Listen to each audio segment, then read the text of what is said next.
Programme ఆఫీసర్గా వాసనలో పనిచేస్తున్నాను.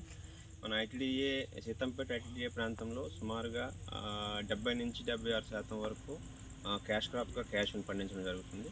చాలామంది రైతులకు ఈ ప్రాంతంలో ఉన్న ప్రతి ఒక్క రైతుకి జీడి మామిడి తోట అనేది ఎంతో కొంత ఉంటుంది. అయితే గత కొన్ని సంవత్సరాలుగా ఇక్కడ ఏంటంటే హై డెన్సిటీ ప్లాంటేషన్, అంటే మొక్కలు దగ్గరగా వేయడం వలన కాపు తక్కువగా ఉండడం, తర్వాత ఎక్కువ వ్యాధులు రావడం అనేది వ్యాధులు వచ్చి సుమారుగా 70 నుంచి 75 సంవత్సరాలు బ్రతకాల్సినటువంటి జీడి చెట్లు 45-50 సంవత్సరాలకి చనిపోవడం అనేది జరుగుతుంది.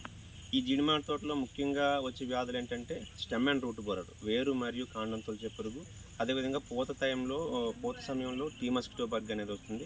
అదేవిధంగా త్రిప్స్ అంటే సక్కర్స్ అనమాట. ఈ పూత టైంలో రసం పీల్చే పురుగు ఒకటి ముఖ్యంగా వస్తుంది అన్నమాట.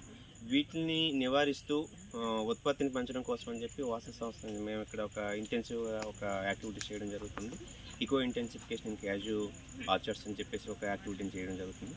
అందులో భాగంగా ఏంటంటే పాత కొమ్మలు నరకడం, అదేవిధంగా మొక్క చుట్టూ 1 మీటర్ నుంచి మీటర్న్నర దూరంలో పాడలు తవ్వించడం, అది ఏటవాళ్ళ ప్రాంతాల్లో ఎక్కడైనా జీడి తోటలు ఉన్న దగ్గర అర్ధచంద్ర ఆకారంలో రాతికట్లు కట్టించి సాయిల్ ఎరోజన్ తగ్గించడం, అదేవిధంగా బయోమాస్ అనేది చెట్టు దగ్గర పోగయ్యేటట్టు చూడడం.